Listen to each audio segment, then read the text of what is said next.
ಕಾಣಿಸ್ತಾ ಇದೆ ಅಲ್ವಾ, ಇದು ಈ ತರ ಬರುತ್ತೆ. ಬಾರ್ಗೇನ್ ಮಾಡಿದ್ರೇನೆ ನಮ್ಗೆ ಕಡಿಮೆ ಪ್ರೈಸ್ ಸಿಗುತ್ತಿಲ್ಲ. ಅಷ್ಟೇ ನಾವು ಪರ್ ಪೀಸ್ಗೆ ಇದು ಪ್ಲೈನ್ ಬ್ಲೌಸ್ ಬರುತ್ತೆ. ಹಲೋ, ನಿನ್ನೆ ವಿಡಿಯೋನೇ ನಾನು ಇವತ್ತು ಕಂಟಿನ್ಯೂ ಮಾಡ್ತಾ ಇದ್ದೀನಿ. ಸೊ ನಿನ್ನೆ ಮನೆಗೆ ಬರ್ತಾ ತುಂಬಾ ಲೇಟ್ ಆಗೋಯ್ತಲ್ಲ, ಸೊ ನೆಕ್ಸ್ಟ್ ಏನು ನಾನು ವಿಡಿಯೋ ಮಾಡಿಲ್ಲ. ಆ್ಯಂಡ್ ನಿನ್ನೆ ನಾನು ಏನೇನೋ ಪರ್ಚೇಸ್ ಮಾಡೋಕ್ಕಂತ ಹೋಗಿದ್ದು. ಒಂದ್ಸತಿ ಫುಲ್ ಪೂಜಾ ಐಟಮ್ಸ್ನೆಲ್ಲದು ತಂದುಬಿಡೋಣ ಅಂತ. ಬಟ್ ಅಲ್ಲಿ ಹೋದ್ಮೇಲೆ ಗೊತ್ತಲ್ಲ ಈ ಸ್ಯಾರಿ ಸೆಲೆಕ್ಷನ್ ಎಲ್ಲ. ಸೊ ಅದಕ್ಕೆ ನಿನ್ನೇನು ಮತ್ತೆ ಲೇಟಾಗಿ ಹೋಯ್ತಲ್ಲ, ಅದಕ್ಕೆ ಇವತ್ತೊಂದು ಸ್ವಲ್ಪ ಏನೇನು ಬೇಕೋ ಎಲ್ಲ ಇವತ್ತೇ ತಂದುಬಿಡೋಣ ಅಂತ ಅಂದ್ಕೊಂಡಿದ್ದೀವಿ. ಬಿಕಾಸ್ ನೆಕ್ಸ್ಟ್ 1 ವೀಕ್ ಅಷ್ಟೇ ಸಿಗೋದು. ನೆಕ್ಸ್ಟ್ ವೀಕ್ ಅಂದರೆ ಏನಾಗ್ಬಿಡುತ್ತೆ ಅಂದರೆ ಎಲ್ಲರಿಗೂ ಲಾಸ್ಟ್ ವೀಕ್ ಅಂತ ಹೇಳ್ಬಿಟ್ಟು ಪರ್ಚೇಸ್ ಮಾಡೋಕ್ಕೆಲ್ಲ ಜನ ಜಾಸ್ತಿ ಆಗಿಬಿಟ್ರೆ ಕಷ್ಟ ಎಲ್ಲ ಕಡೆ. ನಿನ್ನೆನೇ ನೋಡಿದ್ರಲ್ಲ, ಸಿಕ್ಕಾಬಿಟ್ಟೆ ಜನ ಇತ್ತು. ಅದಕ್ಕೆ ಈಗಲೇ ಮುಗಿಸ್ಕೊಂಡ್ಬಿಟ್ರೆ ನನಗೆ ನೆಕ್ಸ್ಟ್ ವೀಕೆಲ್ಲ ಸ್ವಲ್ಪ ಮನೆ ಕ್ಲೀನ್ ಮಾಡೋಕ್ಕೆ ಈಸಿ ಆಗುತ್ತೆ ಅಂತ ಹೇಳ್ಬಿಟ್ಟು ಇವತ್ತೇ ಮುಗಿಸೋಣ ಅಂತ ಇವಾಗ 4th ಬ್ಲಾಕಿಗೆ ಹೋಗೋಣ ಅಂತ ಅಂದ್ಕೊಂಡಿದ್ದೀವಿ. ಅಲ್ಲೊಂದು ಸ್ವಲ್ಪ ಜಾಸ್ತಿ ಏನೂ ಇಲ್ಲ, ಒಂದು ಸ್ವಲ್ಪ ಪರ್ಚೇಸ್ ಮಾಡೋಕ್ಕಿದೆ. ಸೊ ಬೇಗ ತೊಗೊಂಡು ಬೇಗ ಬರೋಣ ಅಂತ ಅಂದ್ಕೊಂಡಿದ್ದೀವಿ. ಸೊ ಹೊರಡ್ಬೇಕು ಇವಾಗ. ಇದಾಗಿತ್ತಲ್ಲ ಆಟೋ ಪಯಣ. ನಿನ್ನೆ ಮಳೆನಲ್ಲಿ ಗಾಡಿ ಓಡಿಸಿ ತುಂಬಾ ಸಾಕಾಗಿದೆ ಅಂತ ಹೇಳ್ಬಿಟ್ಟು ಇವತ್ತು ಆಟೋ ಮಾಡ್ಕೊಂಡು ಹೋಗೋಣ ಅಂತ ಹೇಳಿ ಆಟೋ ಮಾಡ್ಕೊಂಡು ಹೋಗ್ತಾ ಇದ್ವಿ. ರೈನ್ ಬೇರೆ ಸ್ಟಾರ್ಟ್ ಆಗಿತ್ತು ಅಲ್ಲ, ಮತ್ತು ಜಾಸ್ತಿನೇ ಆಯ್ತು ಅನ್ಸುತ್ತೆ ಮಳೆ. ಫೈನಲಿ ಮಳೆನಲ್ಲೇ ರೀಚ್ ಆಗಿಬಿಟ್ಟು 4th ಬ್ಲಾಕಿಗೆ ಹೋದ್ವಿ. ಅಲ್ಲಿ 4th ಬ್ಲಾಕ್ ಒಳಗಡೆ ಹೊಸ ಕಾಂಪ್ಲೆಕ್ಸೇ ಇದೆ ಅಲ್ವಾ, ಪೂಜಾ ಐಟಮ್ಗಳೆಲ್ಲ ಸಿಗುತ್ತಲ್ಲ. ಡೈರೆಕ್ಟಾಗಿ ಅಲ್ಲಿಗೆ ಹೋಗ್ಬಿಟ್ಟು ಚಿಕ್ಕ ಪುಟ್ಟ ಏನೇನು ಬೇಕೋ, ಹಾರಗಳು, ಡೆಕೋರೇಷನ್ ಐಟಮ್ ಬೇಕೋ ಅದನ್ನೆಲ್ಲ ನೋಡೋಣ ಅಂತ ಸ್ಟಾರ್ಟ್ ಮಾಡಿದೆ. ಬಟ್ ಅವ್ರು ಸ್ಟಾರ್ಟಿಂಗ್ ಶಾಪಲ್ಲೇ ಎಲ್ಲ ಜಸ್ಟ್ ಒಂದು ಪೇರಿಗೆನೆ 700 ರೂಪೀಸ್ ಹೇಳಿದ್ರು. ಅದೊಂದು 2 ಹಾರಕ್ಕೇನೆ ಆ ಕಡೆ ಈ ಕಡೆ ಬಾಗಿಲಿಗೆ ಹಾಕೋದಕ್ಕೆ. ಅದಕ್ಕೆ ಅಲ್ಲಿ ಬಿಟ್ಬಿಟ್ಟು ನೆಕ್ಸ್ಟ್ ಹಾಗೆ ನೋಡೋಣ ಒಂದ್ಸತಿ ಫುಲ್ ಅಂತ ಹೇಳ್ಬಿಟ್ಟು ಸ್ಟಾರ್ಟ್ ಮಾಡಿದೆ. ಫೋಟೋಸ್ಗೆಲ್ಲ ಸ್ಟಿಕ್ ಮಾಡೋಕ್ಕೆ ಚೆನ್ನಾಗಿದೆ ಅಲ್ಲ, ಫೋಟೋ ಮೇಲ್ಗಡೆ ವಿತ್ ಗಮ್ ಒಂಥರ ಹಾರ ಥರ ಚೆನ್ನಾಗಿ.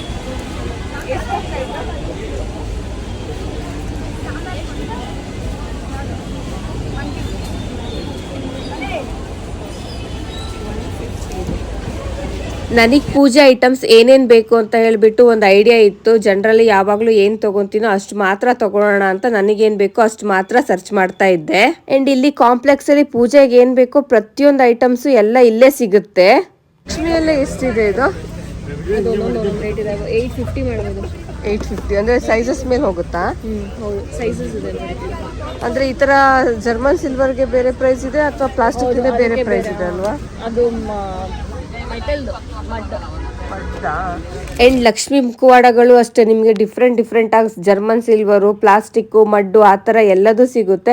ಅಂಡ್ ಡೆಕೋರೇಷನ್ ಐಟಮ್ಸ್ ಅಷ್ಟೇ. ಇದು ಆ ಕಡೆ ಈ ಕಡೆ ಇಡಕ್ಕೆ ಆನೆ ಮತ್ತೆ ಬಾಳೆಕಂಬ ಥರದ ಇದು ಕೂಡ ಇತ್ತು. ಇದರಲ್ಲಿ 2 ಇತ್ತು. ಸೊ 2 ಸೇರ್ಬಿಟ್ಟು 700 ರೂಪೀಸ್ ಅಂತ ಹೇಳಿದ್ರು. ಇದು ನಿಮ್ಮ ಹತ್ರ ಇದಿರಲ್ಲ, ಈ ಕ್ವಾಲಿಟಿ ಇರುತ್ತೆ. ಈ ಕ್ವಾಲಿಟಿ ಇದೆಯಾ ನಿಮ್ಮ ಹತ್ರ? ಇದು ಬೆಂಡ್ ಆಗುತ್ತೆ. Stainless steel. 180 ರೂಪೀಸ್ ಆಗುತ್ತೆ. ಲಾಸ್ಟ್ ಇಯರ್ ನಾನು ಇದೇ ತರದನ್ನ ಇಲ್ಲೇ 4th ಬ್ಲಾಕ್ ಅಲ್ಲೇ ತಗೊಂಡಿದ್ದೆ. ಬಟ್ ಅದು ಒಂದೇ ವರ್ಷಕ್ಕೆ ಆಲ್ರೆಡಿ ಕಲರ್ ಎಲ್ಲ ಹೋಗ್ಬಿಟ್ಟಿದೆ. ಅದನ್ನೇ ನಾನು ಅಕ್ಕನ ಹತ್ರ ಕೇಳ್ತಾ ಇದ್ದೆ ಯಾಕೆ ಹಿಂಗಾಯ್ತು ಅಂತ. ಅಂಡ್ ಅವ್ರ ಹತ್ರ ಹಾಗೆ ಮಾತಾಡ್ತಾ ನನಗೇನು ಪೂಜೆಗೆ ಐಟಮ್ಸ್ ಬೇಕೋ ಅದನ್ನೆಲ್ಲ ಕೇಳ್ಬಿಟ್ಟು ಹಾಗೆ ಪರ್ಚೇಸ್ ಮಾಡಕ್ ಸ್ಟಾರ್ಟ್ ಮಾಡಿಬಿಟ್ಟೆ. ಅಂಡ್ ಇಲ್ಲಿ ನನಗೆ ಆಲ್ಮೋಸ್ಟ್ ಎಲ್ಲ ಐಟಮ್ಸು ಸಿಕ್ತು. ಬಟ್ ನನಗೆ ಅರ್ಶಿನ ಕುಂಕುಮ ಚಿಕ್ಕ ಪ್ಯಾಕೆಟ್ ಬರುತ್ತಲ್ಲ ಅದು ಸಿಕ್ಕಿಲ್ಲ. ಅಂಡ್ ಬಳೆ ಕೂಡ ಸಿಕ್ಕಿಲ್ಲ. ಬಳೆ ಇತ್ತು ಬಟ್ ಆ ಬಳೆಗಳು ನನಗೆ ಇಷ್ಟ ಆಗಿಲ್ಲ. ನಾನು ಗಚ್ಚಿನ ಬಳೆ ಸರ್ಚ್ ಮಾಡ್ತಾ ಇದ್ದೆ. ಸೊ ಅದೆರಡು ಐಟಮ್ನ ನಾನು ಇವಾಗ ಹೊರಗಡೆ ಮತ್ತೆ ಸಪ್ರೇಟ್ ಆಗಿ ಪರ್ಚೇಸ್ ಮಾಡಬೇಕು.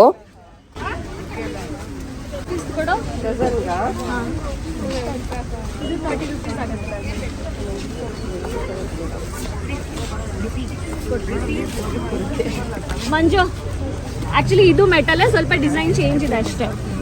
ಸೇಮ್ ಮೆಟೀರಿಯಲ್, ಡಿಸೈನ್ ಚೇಂಜ್ ಇದೆ.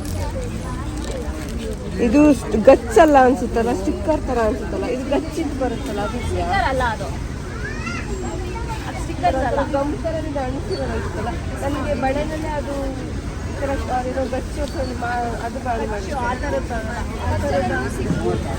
ಅಂಡ್ ಫುಲ್ ಕಾಂಪ್ಲೆಕ್ಸ್ ಅಲ್ಲಿ ಎಲ್ಲದೂ ಸೇಮ್ ಐಟಮ್ಸೇ ಇರೋದ್ರಿಂದ ಎಲ್ಲರ ಹತ್ರನೂ ಒಂದೊಂದು ಪ್ರೈಸ್ ಇದೆ. ಎಲ್ಲರ ಹತ್ರನೂ ಸೇಮ್ ಪ್ರೈಸ್ ಇಲ್ಲ. ಒಂದೊಂದು ಐಟಮ್ಗೆ ನಾನು ಒಂದು ಶಾಪಿಂದ ಒಂದು ಶಾಪ್ಗೆ ಹಾಗೆ ಕೇಳ್ಕೊತಾನೆ ಹೋದೆ. ಇಲ್ಲೂ ಅಷ್ಟೇ ನಾನು ಸ್ವಲ್ಪ ಎಲ್ಲ ನೋಡಿದ್ದೆ ಅಲ್ವಾ. ಸೊ ಬೇರೆ ಕಡೆಗೆ ಹೇಳಿದಕ್ಕೂ ಇಲ್ಲಿರೋದಕ್ಕೂ ಸ್ವಲ್ಪ ಡಿಫ್ರೆನ್ಸ್ ಇತ್ತು. ಆ್ಯಂಡ್ ಅಲ್ಲಿ ಒಂದು ಕಾಸಿನ ಸರ ಕೂಡ ಹಾಕಿದ್ರು, ಅದು ತುಂಬ ಚೆನ್ನಾಗಿತ್ತು. ಅದನ್ನು ಕೇಳಿದೆ, ಅದಕ್ಕೂ 700 ರೂಪೀಸ್ ಅಂತ ಅಂದರು. ಆ್ಯಂಡ್ ಇಲ್ಲಿ ದೇವರಿಗೆಲ್ಲ ಕೆಲವರೆಲ್ಲ ಫುಲ್ ಡೆಕೋರೇಷನ್ ಮಾಡ್ಬೇಕಾದ್ರೆ ಹಿಂದೆ ಜಡೆ ಎಲ್ಲ ಹಾಕ್ತಾರೆ ಅಲ್ವಾ, ಆ ಥರ ಕಪ್ಪು ಜಡೆ ಜೊತೆಗೆ ಫುಲ್ ಈಗ ಹತ್ತಿದು ಫುಲ್ ಜಡೆ ಬಂದ್ಬಿಟ್ಟಿದೆ ಅಂತೆ. ಅದು ಫುಲ್ ಕಾಟನ್ದು ಅಂತ ಹೇಳಿದ್ರು, ಅದನ್ನ ಕೂಡ ನೋಡ್ತಾ ಇದ್ದೆ. ಈ ರೀತಿ ಯಾರಾದರೂ ಫುಲ್ ಅಲಂಕಾರ ಮಾಡಿಬಿಟ್ಟು ಹೆವಿ ಡೆಕೋರೇಷನ್ ಮಾಡೋರು ಏನಾದರೂ ಇದ್ರೆ ಅವ್ರು ಒಂದ್ಸತಿ ಇಲ್ಲಿ ಬಂದ್ಬಿಟ್ರೆ ಅವ್ರಿಗೆ ಏನೇನು ಬೇಕೋ ಎಲ್ಲ ಐಟಮ್ನು ಒಂದೇ ಕಡೆನೇ ಪರ್ಚೇಸ್ ಮಾಡ್ಬೋದು. ಆ್ಯಂಡ್ ಆ ಕಡೆ ಈ ಕಡೆ ಇದು ಕೈ ಥರನೂ ಇಡ್ತಾರೆ ಅಲ್ವಾ, ಇದನ್ನು ಅಷ್ಟೇ ನಾನು ಕೇಳ್ತಾ ಇದ್ದೆ ನೋಡೋಣ ಪ್ರೈಸ್ ಎಷ್ಟಿದೆ ಅಂತ. ಎಷ್ಟು ಚೆನ್ನಾಗಿ ಹೇಳ್ತಾ ಇದ್ದಾರೆ ಅಂದರೆ ಒಂದೊಂದು ಶಾಪಲ್ಲಿ ಒಂದೊಂದು ಪ್ರೈಸ್ ಹೇಳ್ತಾ ಇದ್ರು. ನಿಜವಾಗ್ಲೂ ಯಾರಾದರೂ ಏನಾದ್ರು ಪರ್ಚೇಸ್ ಮಾಡಬೇಕು ಅಂತಿದ್ರೆ ಒಂದು 4-5 ಅಂಗಡಿನ ಒಂದ್ಸತಿ ಫುಲ್ ನೋಡಿಬಿಟ್ಟು ಎಲ್ಲಿ ಕಡಿಮೆ ಪ್ರೈಸಿಗೆ ಕೊಡ್ತಾರೋ ಅಲ್ಲಿ ಶಾಪ್ ಮಾಡಿ. ನಾನು ಆ ಕೈಗಳನ್ನ ಒಂದು ಶಾಪಲ್ಲಿ ಕೇಳಿದ್ದಕ್ಕೆ 500 ರುಪೀಸ್ ಅಂದರು, ಒಂದು ಶಾಪಲ್ಲಿ 600 ಅಂದರು, ಆ್ಯಂಡ್ ಒಂದು ಶಾಪಲ್ಲಿ 700 ಅಂದರು. ಅದು ಸೈಜಸ್ಸು ಎಲ್ಲ ಸೇಮು, ಬೇರೆ ಬೇರೆ ಸೈಜಸ್ಸಿಗೆ ಏನಲ್ಲ. ಆ್ಯಂಡ್ ಇದು ಬಾಳೆ ಕಂಬಗಳು ಇಡೋದಕ್ಕೆ ನೋಡಿ ತುಂಬ ಡೆಕೋರೇಟಿವ್ ಆಗಿ ಮಾಡಿದಾಗ ಈ ರೀತಿ ಇದ್ರೊಳಗಡೆ ಬಾಳೆ ಕಂಬಗಳನ್ನ ಇಟ್ಬಿಟ್ರೆ ತುಂಬ ಚೆನ್ನಾಗಿ ನಿಲ್ಲುತ್ತೆ. ಆ್ಯಂಡ್ ತುಂಬ ಗಟ್ಟಿ ಕಾರ್ಡ್ಬೋರ್ಡ್ಗಳನ್ನೆಲ್ಲ ಯೂಸ್ ಮಾಡಿಬಿಟ್ಟು ಮಾಡಿರೋದು ಅದು. ಆ್ಯಂಡ್ ಮೇಲ್ಗಡೆ ಒಂದು ಶೀಟ್ನ ಹಾಕಿ ಡೆಕೋರೇಟಿವ್ ಆಗಿ ಸ್ಟಿಕ್ಕರ್ಗಳನ್ನೆಲ್ಲ ಅದಕ್ಕೆ ಅಂಟಿಸ್ಬಿಟ್ಟಿದ್ರು. ಆ್ಯಂಡ್ ಈ ಥರ ಡೆಕೋರೇಟಿವ್ ಐಟಮ್ಸ್ಗಳು ತುಂಬ ಚೆನ್ನಾಗಿ ಕಾಣಿಸ್ತಾ ಇತ್ತು ನೋಡೋಕ್ಕೆ. ಎಲ್ಲ ಇತ್ತು ನೋಡಿ, ತಮ್ಗೆಗಳಿಗೆ ಅಷ್ಟೇ ಫುಲ್ ಎಲ್ಲ ಡೆಕೋರೇಟಿವ್ ಆಗಿ ಎಲ್ಲ ಗಮ್ಮಿಂದ ಎಲ್ಲ ಮಣಿಗಳನ್ನೆಲ್ಲ ಆಣಿಸ್ಬಿಟ್ಟು. ಆ್ಯಂಡ್ ಲಕ್ಷ್ಮಿಗೆ ಕೂರೋದಕ್ಕೆ ಈ ಥರ ಥರ್ಮಾಕೋಲಲ್ಲಿ ಎಲ್ಲ ಮಾಡಿರ್ತಾರಲ್ಲ ಕಮಲಗಳು, ಅದು ಕೂಡ ಎಲ್ಲ ಕಲರು ಡಿಫ್ರೆಂಟ್ ಸೈಜು ಡಿಸೈನ್ಸು ಎಲ್ಲದೂ ಇತ್ತು. ನಿಮ್ಗೆ ಅದು ಸ್ಟಾರ್ಟಿಂಗ್ ಸೈಜಸ್ಸು 350 ರುಪೀಸಿಂದ ಸ್ಟಾರ್ಟ್ ಆಗುತ್ತೆ. ಯಾರಾದರೂ ಆ ಥರ ಡೆಕೋರೇಟಿವ್ ಆಗಿ ಮಾಡೋರು ಆ ಥರ ಐಟಮ್ಸ್ನ ಪರ್ಚೇಸ್ ಮಾಡ್ಬೋದು, ನಾನೇನು ಅಷ್ಟು ಮಾಡಲ್ಲ. ಆ್ಯಂಡ್ ನನಗೇನು ಅನಿಸುತ್ತೆ ಅಂದರೆ ನಾವು ಹೇಗೆ ಮಾಡ್ತೀವಿ ಅನ್ನೋದಕ್ಕಿಂತ ಎಷ್ಟು ಭಕ್ತಿಯಿಂದ ಮಾಡ್ತೀವಿ ಅನ್ನೋದು ಮ್ಯಾಟ್ರ್ ಆಗುತ್ತೆ. ಸೊ ಅದಕ್ಕೆ ತೀರಾ ನಮಗೆ ಆಡಂಬರವಾಗಿ ಡೆಕೋರೇಷನ್ ಮಾಡಬೇಕು ಅಂತಲೇ ಏನೂ ಇರಲ್ಲ. ಸಿಂಪಲ್ ಆಗಿ ಮಾಡಿದ್ರೂ ಭಕ್ತಿಯಿಂದ ಪ್ರೀತಿಯಿಂದ ಮಾಡಿದ್ರೆ ದೇವ್ರಿಗೆ ಸಲ್ಲುತ್ತೆ ಅಂತ ಅಂತಾರೆ. ಸೊ ಹಾಗಾಗಿ ನನ್ನ ಕೈಯಲ್ಲಿ ಎಷ್ಟಾಗುತ್ತೋ ಹೇಗೆ ಮಾಡೋಕ್ಕಾಗುತ್ತೋ ಅಷ್ಟೇ ಮಾಡ್ತೀನಿ ನಾನು. ತೀರಾ ಓವರಾಗಿ ನನಗೆ ಆಗದೆ ಇರೋದನ್ನೆಲ್ಲ ನಾನು ಮಾಡೋದಿಲ್ಲ. ಸೊ ಆ ಥರ ಮಾಡಬೇಕಂತ ಕೆಲವರಿಗೆ ತುಂಬ ಆಸೆ ಕೂಡ ಇರುತ್ತೆ, ಅದು ತಪ್ಪು ಅಂತಲೂ ಹೇಳೋಕ್ಕಾಗಲ್ಲ. ಆ ಥರ ಏನಾರು ಆಸೆ ಇದ್ದವರು ಈ ಥರ ಎಲ್ಲ ಐಟಮ್ಸ್ನ ತೊಗೊಂಡೋಗಿ ಡೆಕೋರೇಷನ್ ಮಾಡಿಬಿಟ್ಟು ಪೂಜೆ ಕೂಡ ಮಾಡ್ಬೋದು, ಚೆನ್ನಾಗಾಗುತ್ತೆ. ಆ್ಯಂಡ್ ಇವತ್ತು ಅಷ್ಟೇ ಇಲ್ಲೂ ಸಿಕ್ಕಾಬಟ್ಟೆ ಜನ ಇದ್ರು ಆಯಿತಾ. ಇಲ್ಲೂ ನಿನ್ನೆ ಚಿಕ್ಕಪೇಟೆಲ್ಲಿ ಹೇಗೆ ಜನ ಇದ್ರು ಇಲ್ಲೂ ಅಷ್ಟೇ ಪೂಜೆ ಐಟಮ್ಸ್ ಎಲ್ಲ ಪರ್ಚೇಸ್ ಮಾಡೋಕ್ಕೆ 4th ಬ್ಲಾಕು ಫುಲ್ ಆಗಿಬಿಟ್ಟಿತ್ತು. ಆ್ಯಂಡ್ ನಾವು ಒಂದು ಸ್ವಲ್ಪ ಪರ್ಚೇಸ್ ಮಾಡಿದ್ವಿ, ಟಯರ್ಡ್ ಆಯಿತು, ಮತ್ತೆ ಹೊರಗಡೆ ಬಂದುಬಿಟ್ಟು ಏನಾದರೂ ತಿನ್ನೋಣ ಅಂತ ಹೇಳ್ಬಿಟ್ಟು ಸ್ವಲ್ಪ ಕಚೋರಿ ಎಲ್ಲ ತಿಂದು. ಆ್ಯಂಡ್ 4th ಬ್ಲಾಕಿಗೆ ಬಂದಮೇಲೆ ಕೂಲ್ ಜಾಯಿಂಟಿಗೆ ಹೋಗದೆ ಇರೋಕ್ಕಾಗುತ್ತಾ. ಸೊ ಕೂಲ್ ಜಾಯಿಂಟ್ ಒಂಥರ ನಮ್ಮದು ಫೇವ್ರೆಟ್ ಪ್ಲೇಸು 4th ಬ್ಲಾಕಲ್ಲಿ. ಯಾವಾಗ ಅಲ್ಲಿಗೆ ಹೋದ್ರೂ ಅಲ್ಲಿ ಒಂದು ಸ್ಯಾಂಡ್ವಿಚ್ ತಿನ್ನಲೇಬೇಕು ನಾವು. ಸೊ ತುಂಬ ದಿನ ಆಗಿತ್ತು ನಾನು 4th ಬ್ಲಾಕಿಗೂ ಬರ್ದೇನೆ. ಸೊ ಅದಕ್ಕೆ ಇವತ್ತು ಬಂದಿದ್ವಲ್ಲ ಹೆಂಗೋ ಸ್ಯಾಂಡ್ವಿಚ್ ತಿನ್ನೋಣ ಅಂತ ತೊಗೊಂಡ್ವಿ. ಆ್ಯಂಡ್ ಸ್ಯಾಂಡ್ವಿಚ್ ಟೇಸ್ಟ್ ತುಂಬ ಚೇಂಜ್ ಆಗಿದೆ. ಬಿಕಾಸ್ ನನಗೆ ಲಾಸ್ಟ್ 10 ಇಯರ್ಸಿಂದ ಟೇಸ್ಟ್ ಮಾಡಿರೋದಕ್ಕೂ ಇವಾಗ ಸ್ವಲ್ಪ ಚೇಂಜಸ್ ಅನಿಸ್ತಾ ಇದೆ. ಅವಾಗಿನಷ್ಟು ಟೇಸ್ಟ್ ಬಂದಿಲ್ಲ, ಬಟ್ ಜನ ಮಾತ್ರ ಅವಾಗ ಹೇಗಿದ್ದಾರೋ ಇವಾಗಲೂ ಹಾಗೇ ಜನ ಇದ್ದಾರೆ. ನಾವು ಇಬ್ಬರು ಒಂದು ಸ್ವಲ್ಪ ಐಟಮ್ ತಿನ್ನೋಣ ಅಂತ ತೊಗೊಂಡ್ವಿ. ಹೇಗಿದೆ ಚೆನ್ನಾಗಿದೆ, ಎಲ್ಲ ಮಿಕ್ಸ್ ಇದೆ ಅಲ್ಲ.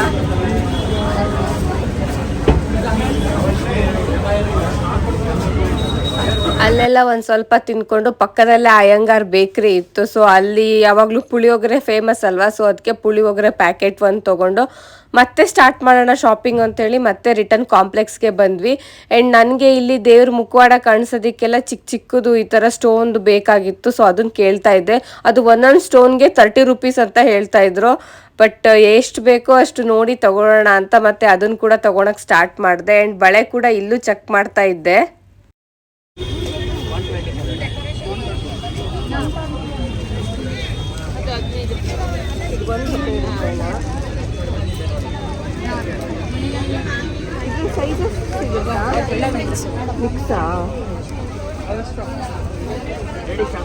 ಬಳೆಗಳು ಮಾತ್ರ ನಾನು ತುಂಬ ಕಡೆ ಎಲ್ಲ ಶಾಪಲ್ಲೂ ನೋಡಿದೆ. ನಂಗೆ ಆಲ್ಮೋಸ್ಟ್ ಬಳೆ ಹುಡ್ಕೋದಿಕ್ಕೇ ಬೇರೆ ಬೇರೆ ಶಾಪ್ಗೆ ಹೋದಂಗಾಯಿತು. ನಂಗೆ ಎಲ್ಲೂ ಗಚ್ಚಿನ ಬಳೆಗಳು ಸಿಕ್ಕೇ ಇಲ್ಲ.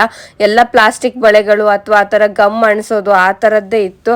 ಅದಕ್ಕೆ ನಂಗೆ ಇಲ್ಲೇಕೋ 4th ಬ್ಲಾಕಲ್ಲಿ ಬಳೆ ಸಿಗಂಗೆ ಕಾಣಿಸ್ತಾ ಇಲ್ಲ, ಹೊರಗಡೆನೇ ಪರ್ಚೇಸ್ ಮಾಡೋಣ ಬೇರೆ ಕಡೆ ಮನೆ ಹತ್ರ ಎಲ್ಲರೂ ಅಂದ್ಕೊಂಡೆ. ಆ್ಯಂಡ್ ಈ ಥರ ಗೋಡೆಗಳಿಗೆ ದೇವ್ರ ಮನೇಲಿ ಹಾಕೋಕ್ಕೆ ಈ ಥರ ಚೆನ್ನಾಗಿರುತ್ತೆ ಫ್ಲವರು ಅಂತ ಇದನ್ನು ಕೂಡ ಕೇಳ್ತಾ ಇದ್ದೆ. ಎಲ್ಲದಕ್ಕೂ ಅವರು 2 ಪೇರಿಗೆ 150 ರುಪೀಸ್ ಅಂತ ಹೇಳ್ತಾ ಇದ್ರು. ನಾನಂತೂ ಫುಲ್ ಬಾರ್ಗೇನ್ ಮಾಡೋದ್ರಲ್ಲೇ ಇದ್ದೆ, ಕಡಿಮೆ ಕೊಡಿ ಅಂತ. ಹಾಗೂ ಹೀಗೂ ಅಂತ ಹೇಳ್ಬಿಟ್ಟು ಒಂದು 4 ಇದನ್ನು ತೊಗೊಂಡೆ. ನಾನು 120 ರುಪೀಸಿಗೆ ತೊಗೊಂಡಿದ್ದು. ಅವರು ಕೊಡಲ್ಲ ಅಂತಿದ್ದ, ನಾನು ಬೇರೆ ಶಾಪಲ್ಲಿ ಇದಕ್ಕಿಂತ ಕಡಿಮೆ ಕೊಡ್ತಿದ್ದಾರೆ ಅಂತ ಹೇಳ್ಬಿಟ್ಟು ಅವ್ರ ಹತ್ರ ಇಸ್ಕೊಂಡೆ. ಆ್ಯಂಡ್ ಇವಾಗ ಡೆಕೋರೇಷನ್ ಎಷ್ಟೊಂದು ಅಪ್ಡೇಟ್ ಆಗಿದೆ ಅಂದರೆ ಪ್ಲಾಸ್ಟಿಕ್ ಬಾಳೆ ಕಂಬಗಳು ಎಲ್ಲ ಇತ್ತು, ಅದನ್ನು ಕೂಡ ನೋಡ್ತಾ ಇದ್ದೆ. ಆ್ಯಂಡ್ ಜರ್ಮನ್ ಸಿಲ್ವರ್ ಐಟಮ್ಗಳೆಲ್ಲ ಎಷ್ಟು ಕಡಿಮೆ ಆಗಿದೆ ಗೊತ್ತಾ. ನಂಗೆ ಬೆಳ್ಳಿ ನೋಡ್ಬಿಟ್ಟು ಜರ್ಮನ್ ಸಿಲ್ವರ್ ಎಲ್ಲ ನೋಡಿದ್ರೆ ಎಷ್ಟು ಕಡಿಮೆ ಇದೆ ಅಲ್ಲ, ಇದನ್ನೇ ತಗೊಬಹುದು ಅಂತ ಅನಿಸ್ತಾ ಇತ್ತು. ಇದು 1400. ಸೊ ಒಂದು ಮ್ಯಾಟ್ ಫಿನಿಶ್, ಒಂದು ಗ್ಲಾಸಿ ಫಿನಿಶ್ ಬರುತ್ತಲ್ಲ. Okay, metal. German silver items ಏನಾದರೂ ಪರ್ಚೇಸ್ ಮಾಡ್ಬೋದು ಅಂತ ಅಂದರೆ ತೊಗೊಳ್ಬೋದು, ಎಲ್ಲ ಕಡಿಮೆ ಪ್ರೈಸಿಗಿತ್ತು. ಬಟ್ ಆದಷ್ಟು ತಾಮ್ರ ಯೂಸ್ ಮಾಡಿದ್ರೆ ಒಳ್ಳೇದು ಅಂತಾರೆ, ಇಲ್ಲ ಸಿಲ್ವರ್ ಯೂಸ್ ಮಾಡಿದ್ರೆ ಒಳ್ಳೇದು ಅಂತಾರೆ. ಸೊ ಸಿಲ್ವರ್ ತೊಗೊಳಕ್ಕಾಗಿಲ್ಲ ಪ್ಯೂರು ಅಂದರೆ ಆದಷ್ಟು ತಾಮ್ರದ್ದು ಐಟಮ್ಗಳನ್ನ ಯೂಸ್ ಮಾಡಿದ್ರೆ ಒಳ್ಳೇದು ಅಂತ ನನಗನ್ಸುತ್ತೆ, ಯಾಕಂದರೆ ನನಗೆ ಗೊತ್ತಿರೋದು ಅದೇ. ಆ್ಯಂಡ್ ಅಲ್ಲಿಂದ ಎಲ್ಲ ಸ್ವಲ್ಪ ಹಾಗೆ ಶಾಪಿಂಗ್ ಮುಗಿಸ್ಕೊಂಡು ಮತ್ತೆ ಹಶ್ವಾಗ್ತಾ ಇತ್ತು, ನೈಟ್ ಬೇರೆ ಆಗಿತ್ತು. ಇಲ್ಲೇ ಒಂದು ವಿಜಯ ಕಾಲೇಜ್ ಎದುರುಗಡೆ ದೋಸೆ ಮಂಜಣ್ಣ ಅಂತ ಹೇಳ್ಬಿಟ್ಟು ಒಂದು ದೋಸೆದು ರೆಸ್ಟೋರೆಂಟ್ ಇತ್ತು, ಚಿಕ್ಕದು ಹೋಟೆಲ್ಲು. ಸೊ ಅಲ್ಲಿ ಹೋಗ್ಬಿಟ್ಟು ಒಂದು ಪುಡಿ ದೋಸೆ ತೊಗೊಳೋಣ ಅಂತ ಹೇಳ್ಬಿಟ್ಟು ಒಂದು ಪುಡಿ ದೋಸೆ ತೊಗೊಂಡ್ವಿ. ಆ್ಯಂಡ್ ಮಂಗಳೂರು ಬಜ್ಜಿ ಕೂಡ ಇತ್ತು, ಅದನ್ನು ತೊಗೊಂಡು ಅದನ್ನು ತಿನ್ಕೊಂಡು ಅಲ್ಲಿಂದ ಮನೆ ಹೋಗೋಣ ಅಂತ ಅಂದ್ಕೊಂಡ್ವಿ. ಫುಲ್ ಟಯರ್ಡ್ ಬೇರೆ ಆಗಿತ್ತು ಆ್ಯಂಡ್ ನೈಟ್ ಬೇರೆ ಆಗಿತ್ತಲ್ವಾ, ಕ್ಯಾಬ್ ಮಾಡಿಕೊಂಡು ಮನೆಗೆ ಬಂದ್ವಿ. ಫೈನಲಿ 2 ದಿನದಿಂದ ಹಬ್ಬಕ್ಕೆ ಶಾಪಿಂಗ್ ಮಾಡಿಬಿಟ್ಟು ಫುಲ್ ಸುಸ್ತಾಗ್ಬಿಟ್ಟಿದ್ದೀನಿ. ಇನ್ನೂ ಒಂದು 2 ಡೇಸ್ ಬರೀ ರೆಸ್ಟ್ ಮಾಡೋದೇ ಸಾಕಾಗುತ್ತೆ ಅನಿಸುತ್ತೆ. ಸಿಕ್ಕಾಬಟ್ಟೆ ಕೈ ಕಾಲು ಎಲ್ಲ ತುಂಬ ನೋವಾಗ್ತಿದೆ. ಕಂಟಿನ್ಯೂಸ್ ಆಗಿ 2 ದಿನನೂ ಶಾಪಿಂಗ್ ಆಗೋಯ್ತಲ್ಲ. ಈ ವೀಕೆ ಹೀಗೆ, ಇನ್ನು next week I don't know ಹೆಂಗಿರುತ್ತಂತ. ಬಿಕಾಸ್ ನೋಡಿದ್ರಲ್ಲ ಎಷ್ಟೊಂದು ರಶ್ ಇತ್ತು ಅಂತ. ನೆಕ್ಸ್ಟ್ ವೀಕ್ ಇನ್ನೂ ಜಾಸ್ತಿ ರಶ್ ಇರುತ್ತೆ ಅಂತ ಅನ್ಕೊತೀನಿ. ಸೊ ಆಲ್ಮೋಸ್ಟ್ 90% ಕಂಪ್ಲೀಟ್ ಮಾಡಿದ್ದೀನಿ ಶಾಪಿಂಗ್ಸ್ ಎಲ್ಲ. ಅಂದರೆ ಏನೇನು ಬೇಕೋ ಸಿಂಪಲ್ ಆಗಿ ಅಷ್ಟನ್ನೇ ತೊಗೊಂಡಿದ್ದೀನಿ. ತುಂಬ ಓವರಾಗೂ ನಾನೇನು ಐಟಮ್ಸ್ ತೊಗೊಂಡಿಲ್ಲ. ಆ್ಯಂಡ್ ಎವ್ರಿ ಇಯರ್ ನಾನು ಹೇಗೆ ಮಾಡ್ತೀನೋ ಹಾಗೆ ಮಾಡ್ತಾ ಇದ್ದೀನಿ. ಈ ಸಲ ಮತ್ತೆ ಸ್ಪೆಷಲ್ ಆಗಂತ ಏನು ಎಕ್ಸ್ಟ್ರಾ ಪರ್ಚೇಸ್ ಮಾಡೋಕ್ಕೆ ಹೋಗಿಲ್ಲ.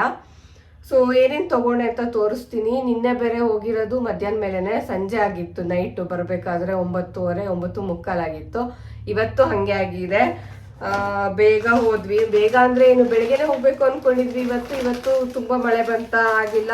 ಸೊ ಇವಾಗ ಮಧ್ಯಾಹ್ನ ಮೇಲೆ ಹೋಗಿ ಮನೆಗೆ ಬರಬೇಕಾದ್ರೇ ಮತ್ತೆ ಇವತ್ತು ಕೂಡ 9:40 ಆಗಿದೆ. ಫುಲ್ ಟಯರ್ಡ್ ಆಗ್ತಾ ಇದೆ. ಬಟ್ ನಾಳೆ ಮಾಡೋಣ ಅಂದ್ಕೊಂಡೆ ವಿಡಿಯೋ. ಬಟ್ ನಾನೆಲ್ಲ ಇವತ್ತೇ ತೆಗ್ದಿಟ್ಬಿಡ್ತೀನಿ, ಯಾಕಂದರೆ ಹಬ್ಬದ್ದು ಹಿಂದಿನ ದಿನದವರೆಗೂ ಮತ್ತೆ ನಾನು ಯಾವುದನ್ನು ಓಪನ್ ಮಾಡಲ್ಲ. ಅದಕ್ಕೆ ಒಂದ್ಸತಿ ತೋರಿಸ್ಬಿಟ್ಟು ಆಮೇಲೆ ಹಾಗೆ ತೆಗ್ದಿಡೋಣ ಅಂತ ಇವಾಗಲೇ ವಿಡಿಯೋ ಮಾಡ್ತಾ ಇದ್ದೀನಿ. ನಂಗೆ ಗೊತ್ತಿಲ್ಲ ಯಾರ್ಯಾರಿಗೆ ಏನೇನು ಅನಿಸುತ್ತೋ. ನಂಗೆ ಹೆಂಗಾಗುತ್ತೋ ನನ್ನ ಬಜೆಟ್ಟಿಗೆ ಅದೇ ರೀತಿಯೇ ನಾನು ಎಲ್ಲ ಐಟಮ್ನ ಶಾಪಿಂಗ್ ಮಾಡಿರೋದು. ಸೊ ಫಸ್ಟು ಇದೊಂದು ಸ್ಯಾರಿನ ಪರ್ಚೇಸ್ ಮಾಡಿದೆ. ಈ ಸ್ಯಾರಿನ ನಾನು ಕುಬೇರನ್ ಸಿಲ್ಕಲ್ಲಿ ಪರ್ಚೇಸ್ ಮಾಡಿರೋದು.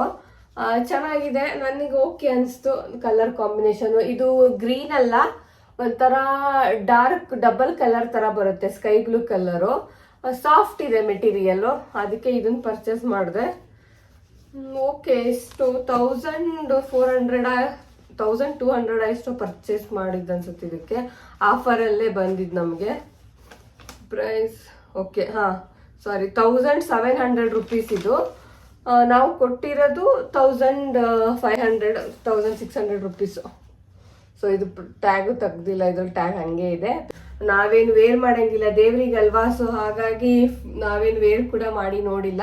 ಸೊ ಹಾಗಾಗಿ ನಾನೇನು ಓಪನ್ನೇ ಮಾಡಿಲ್ಲ, ಹಾಗೆ ಸುಮ್ಮನೆ ಹೀಗೆ ನೋಡಿಬಿಟ್ಟು ಹೆಂಗೆ ಓಕೆ ಆಯಿತೋ ಹಾಗೆ ತೊಗೊಂಡಿದ್ದೀನಿ ಅಷ್ಟೇ. ಈ ಕಾಂಬಿನೇಷನ್ನು ಇರಲಿಲ್ಲ ನನ್ನ ಹತ್ರ, ನಮ್ಮಮ್ಮನ ಹತ್ರನೂ ಇರಲಿಲ್ಲ ಅಂತ ಅನ್ಕೊತೀನಿ, ಅಥವಾ ನಮ್ಮಮ್ಮನ ಹತ್ರ ಗೊತ್ತಿಲ್ಲ, ನಂಗೆ ಮರ್ತೋಗಿದೆ. ಅವ್ರ ಹತ್ರ ಅಂತೂ ತುಂಬ ಸೀರೆ ಇರುತ್ತೆ. ಸೊ ಅಮ್ಮ ಮಕ್ಕಳು ಅಂದರೆ ಎಲ್ಲ ಒಂದೇ ಅಲ್ವಾ. ಸೊ ನೆಕ್ಸ್ಟ್ ಪೂಜೆ ಆದಮೇಲೆ ಯಾರಾದರೂ ಉಡ್ತೀವಿ, ಅದಕ್ಕೆ. ಸೊ ಇದೊಂದು ಸೀರೆ ತೊಗೊಂಡೆ. ಫುಲ್ಲು ಓಪನ್ ಮಾಡಿ ತೋರ್ಸೋಕ್ಕೆ ಆಗಲ್ಲ, ಸ್ವಲ್ಪ ಟ್ರೈ ಮಾಡ್ತೀನಿ. ಡೇ ಟೈಮ್ ಆಗಿದ್ರೆ ಇನ್ನೂ ಚೆನ್ನಾಗಿ ಕಾಣಿಸ್ತಿತ್ತು ಅನಿಸುತ್ತೆ. ಇದು ನೈಟ್ ಅಲ್ವಾ, ಅದಕ್ಕೆ ಹೆಂಗೆ ಕಾಣಿಸುತ್ತೋ ಗೊತ್ತಿಲ್ಲ, ಸ್ವಲ್ಪ ಡಲ್ಲಾಗೆ ಕಾಣಿಸ್ಬೋದು. ಬಟ್ ಅಷ್ಟೊಂದು ಡಲ್ಲಾಗಿ ಏನಿಲ್ಲ, ತುಂಬ ಚೆನ್ನಾಗಿದೆ. ಇದು ಸೆರಗು ಬರುತ್ತೆ ಈ ಥರನೇ ಫುಲ್ಲು. ಆ್ಯಂಡ್ ಬ್ಲೌಸ್ ಇದು ಪ್ಲೈನ್ ಬ್ಲೌಸ್ ಬರುತ್ತೆ. ಫುಲ್ ಈ ಥರ ಪ್ಲೈನ್ ಬರುತ್ತೆ. ಇದು ಸೆರಗು ಬರುತ್ತೆ. ಸೊ ನನಗೆ ಗೊತ್ತಿಲ್ಲ, ನನಗಷ್ಟೊಂದು ಶಾಪಿಂಗ್ ಮಾಡಿ ಅಭ್ಯಾಸ ಇಲ್ಲ ಸೀರೆ ಎಲ್ಲ. ನನಗೆ ಜಾಸ್ತಿ ಆಯಿತು ಕೊಟ್ಟಿದ್ದು ಏನೋ ಗೊತ್ತಿಲ್ಲ. ನಿಮಗೆಲ್ಲ ಗೊತ್ತಿದ್ರೆ ನನಗೆ ಕಮೆಂಟ್ ಮಾಡಿ ಹೇಳಿ, ನಾನೇನಾದರೂ ಜಾಸ್ತಿ ಕೊಟ್ಟನಾ ಅಂತ. ನಾನು ಆಫರಲ್ಲಿ ಇತ್ತಲ್ಲ ಅಂತ ಹೇಳ್ಬಿಟ್ಟು ಪರ್ಚೇಸ್ ಮಾಡಿದೆ. ಸೊ ಇದೊಂದು ಸ್ಯಾರಿ ಅಲ್ಲಿಂದ ನೆಕ್ಸ್ಟ್ ಹಾಗೆ ಹುಡ್ಕೊಂತ ಬೇರೆ ಕಡೆ ಹೋದ್ವಿ ಅಲ್ವಾ. ನೆಕ್ಸ್ಟ್ ಸುದರ್ಶನಲ್ಲೇ ಪರ್ಚೇಸ್ ಮಾಡಿದ್ ನಾನು. ನೆಕ್ಸ್ಟ್ ಬ್ಲೌಸ್ ಪೀಸು ನಾನೊಂದು 40 ತಗೊಂಡಿದ್ದೀನಿ ಅಷ್ಟೇ. ಮತ್ತೆ ಊರಿಗೆ ಹೋದ್ಮೇಲೆ ಬೇಕಾದ್ರೆ ಅಲ್ಲಿ ಮತ್ತೆ ತಗೊಳೋಣ ಅಂತ ಅನ್ಕೊಂಡಿದೀನಿ. ಇದಕ್ಕೂ ಅಷ್ಟೇ ನಾವು ಪರ್ ಪೀಸ್ಗೆ ಅವರು 27 ರುಪೀಸ್ ಹಾಕಿದ್ರು. ಕ್ವಾಲಿಟಿ ತುಂಬಾ ಚೆನ್ನಾಗಿದೆ. ಅಂಡ್ 1 ಮೀಟ್ರು ನಿಮ್ಗೆ 80 ಸೆಂಟಿಮೀಟರ್ದು 20 ರುಪೀಸ್ಗೂ ಸಿಗುತ್ತೆ ಅಂಡ್ 23 ರುಪೀಸ್ಗೂ ಸಿಗುತ್ತೆ. ಬಟ್ ಅದು ಕ್ವಾಲಿಟಿ ಅಷ್ಟು ಚೆನ್ನಾಗಿರ್ಲಿಲ್ಲ, ನಾನು ನೋಡಿದೆ. ಆಮೇಲೆ ಅದು ಕೊಟ್ರು ಅದು ಅವ್ರಿಗೇನು ಸ್ಟಿಚ್ ಮಾಡಿಸ್ಕೊಳಕ್ ಬರಲ್ಲ. ಆ ಥರದ್ದು ಸುಮ್ಮನೆ ಕೊಡೋದಕ್ಕಿಂತ ಪೂಜೆ ಮಾಡಿಬಿಟ್ಟು ಸ್ವಲ್ಪ ಒಳ್ಳೇದೇ ಕೊಡೋಣ ಅಂತ ಹೇಳಿಬಿಟ್ಟು ನಾನು ಸ್ವಲ್ಪ ಚೆನ್ನಾಗಿರೋದನ್ನೇ ಪರ್ಚೇಸ್ ಮಾಡಿದೆ. ಆ್ಯಂಡ್ ಇದು ಡೌಟ್ ಇರುತ್ತೆ ಯಾಕೆ ಇಷ್ಟೊಂದು ಅಂತ, ಬಿಕಾಸ್ ಎಲ್ರಿಗೂ ಗೊತ್ತಿರಲ್ಲ ನಾನು ಏನು ಪೂಜೆ ಮಾಡ್ತೀನಿ ಅಂತ. ನೆಕ್ಸ್ಟ್ ಅದು ನಾನು ಸ್ಟಾರ್ಟ್ ಮಾಡ್ತೀನಲ್ಲ ಅವಾಗ ಡೀಟೇಲಾಗಿ ಹೇಳ್ತೀನಿ. ಸೊ ಮಂಗಳಗೌರಿ ಪೂಜೆ ಅಂತ ನಾವು ಮಾಡ್ತಾ ಇದ್ದೀವಿ. ಅದು ಎಲ್ಲರೂ ಮಾಡಲ್ಲ, ಬರೀ ವರಮಹಾಲಕ್ಷ್ಮಿ ಮಾತ್ರ ಮಾಡ್ತಾರೆ. ಬಟ್ ನಾವು ಉತ್ತರ ಕರ್ನಾಟಕದವ್ರಿಗೆ ತುಂಬ ಚೆನ್ನಾಗಿ ಗೊತ್ತಿರುತ್ತೆ ಮಂಗಳಗೌರಿ ಪೂಜೆ ಅಂದರೆ ಅಂತ.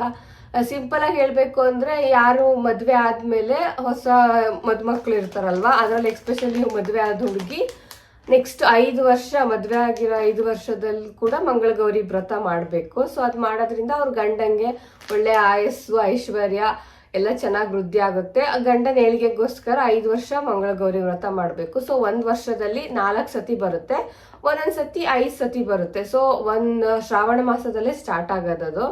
ಶ್ರಾವಣ ಮಾಸದಲ್ಲಿ ಸ್ಟಾರ್ಟ್ ಆದ ತಕ್ಷಣನೇ 4 ವಾರ ಬರುತ್ತೆ. ಸೇಮ್ ಇವಾಗ ನಾವು ವರಮಹಾಲಕ್ಷ್ಮಿ ಹಬ್ಬ ಹೇಗೆ ಮಾಡ್ತೀವಲ್ಲ, ದೇವ್ರನ್ನೆಲ್ಲ ಕೂರಿಸಿ ಪೂಜೆ ಮಾಡ್ತೀವಲ್ಲ, ಅದೇ ರೀತಿನೇ 4 ಸತಿನೂ ಮಾಡಬೇಕು, 4 ವಾರನೂ ಮಾಡಬೇಕು. ಕ್ಯಾಲೆಂಡರಲ್ಲೆಲ್ಲ ಕೊಟ್ಟಿರ್ತಾರೆ ಮಂಗಳಗೌರಿ ವ್ರತ ಅಂತ. ಸೊ 4 ವಾರನೂ ಸೇಮ್ ಅದೇ ರೀತಿ ವರಮಹಾಲಕ್ಷ್ಮಿ ಪೂಜೆ ಥರನೇ ಮಾಡಬೇಕು. ಸೊ ನನಗೆ 4 ಮಂಗಳಗೌರಿ ವ್ರತ, 1 ವರಮಹಾಲಕ್ಷ್ಮಿ. ಸೊ 5 ವ್ರತ ಬರುತ್ತೆ. 5 ವಾರನೂ ನಾನು ಪೂಜೆ ಮಾಡಬೇಕು. ಸೊ 5 ವಾರಕ್ಕೆ ಬರೋ ಮುತ್ತೈದೆಯರಿಗೆ ಎಲ್ಲರಿಗೂ ನಾನು ಅರ್ಶಿನ ಕುಂಕುಮ ಎಲ್ಲ ಕೊಡಬೇಕು. ಸೊ ಅದಕ್ಕೆ ನನಗೆ ಇಷ್ಟು ಬ್ಲೌಸ್ ಪೀಸ್ಗಳು ಬೇಕಾಗತ್ತೆ. ಆ್ಯಂಡ್ ನಾನು ಅಷ್ಟೂ ಬೆಂಗಳೂರಲ್ಲೇ ಮಾಡಲ್ಲ, ಯಾಕಂದರೆ ಇಲ್ಲಿ ಯಾರು ಅಷ್ಟು ಬರಲ್ಲ. ಊರಿಗೆ ಹೋಗಿ ಮಾಡಬೇಕು. ಅದು ಮಂಗಳಗೌರಿ ಸಂಪ್ರದಾಯದ ಪ್ರಕಾರ. ಸೊ 2 ಗಂಡನ ಮನೇಲಿ 2 ತಾಯಿ ಮನೇಲಿ ಮಾಡಬೇಕು. ಸೊ ನಾನೊಂದು 2 ಒಂದು ಇಲ್ಲಿ ಮಾಡ್ತೀನಿ, ಅಥವಾ ಗಂಡನ ಮನೇಲಿ ಊರಲ್ಲಿ ಹೋಗಿ ಮಾಡ್ತೀನಿ, ಅಥವಾ 2 ಅಂತೂ ನಮ್ಮ ಅಮ್ಮ ಮನೆಗೆ ಹೋಗಿ ಮಾಡ್ತೀನಿ ಯಾವಾಗ್ಲೂ. ಆ್ಯಂಡ್ ವರಮಹಾಲಕ್ಷ್ಮಿನೂ ಅಷ್ಟೇ, ಅದು ಪ್ಲ್ಯಾನ್ ಮಾಡ್ಕೊಂಡು ಎಲ್ಲಾಗುತ್ತೋ ಅಲ್ಲಿ ಮಾಡ್ತೀವಿ ಆ ಥರ. ಅದಕ್ಕೆ ಇಷ್ಟು ತೊಗೊಂಡಿದ್ದೀನಿ. ನೆಕ್ಸ್ಟ್ ಆಮೇಲೆ ನೋಡ್ಕೊಂಡು ಮತ್ತೆ ಮಿಕ್ಕಿ ಪರ್ಚೇಸ್ ಮಾಡೋಣ ಅಂತ. ಸೊ ಇವಾಗ 2 ಬಂಡಲ್ ತೊಗೊಂಡು ಬಂದಿದ್ದೀನಿ. ನಂಗೆ ಇದು 2 ಬಂಡಲಿಂದ ಎಷ್ಟು ರೂಪಾಯಿ ಆಯ್ತು ಅಂತ ಗೊತ್ತೇ ಇಲ್ಲ ನಿಜವಾಗ್ಲೂ. ಸಿದ್ದು ಪೇ ಮಾಡಿರೋದು ಎಬೌವ್ 1000 ರುಪೀಸ್ ಆಗಿದೆ. ಸೊ 27 ರುಪೀಸ್ ಒಂದು ಪೀಸ್ಗೆ ಬಿದ್ದಿದೆ. ಕ್ವಾಲಿಟಿ ತುಂಬ ಚೆನ್ನಾಗಿದೆ ಹಾಗಾಗಿ. ಸೊ ಇದನ್ನ ಒಂದು ಪರ್ಚೇಸ್ ಮಾಡಿದೆ. ನೆಕ್ಸ್ಟು ಮತ್ತೆ ನಾನು ಓಪನ್ ಮಾಡಲ್ಲ, ಹಿಂಗೆ ತೋರಿಸ್ತೀನಿ. ಸೊ ಇದೊಂದು ಸೀರೆನ ಪರ್ಚೇಸ್ ಮಾಡಿದ್ದೀನಿ, ಆಗಲೇ ನೋಡಿದ್ದೀರ ಅಲ್ವಾ. ಸೊ ಇದೊಂದು ಸೀರೆ ಸುದರ್ಶನ್ ಸಿಲ್ಕಲ್ಲೇ ಪರ್ಚೇಸ್ ಮಾಡಿರೋದು. ನನಗೆ ಇದನ್ನು ಓಪನ್ ಮಾಡಿದ್ರೆ ಮತ್ತೆ ಫುಲ್ ನಂಗೆ ಕ್ಲೋಸ್ ಮಾಡೋಕ್ಕೆ ಕಷ್ಟ ಆಗುತ್ತೆ. ಸೊ ಹಾಗೆ ತೋರಿಸ್ತೀನಿ. ಸೊ ಈ ಥರ ಬರುತ್ತೆ, ಫುಲ್ ಪ್ಲೇನ್ ಇದೆ. ಇಲ್ಲಿ ಮಾತ್ರ ಈ ಥರ ಬರುತ್ತೆ ಅಷ್ಟೇ, ಡಿಸೈನು ಈ ಥರ ಇದೆ.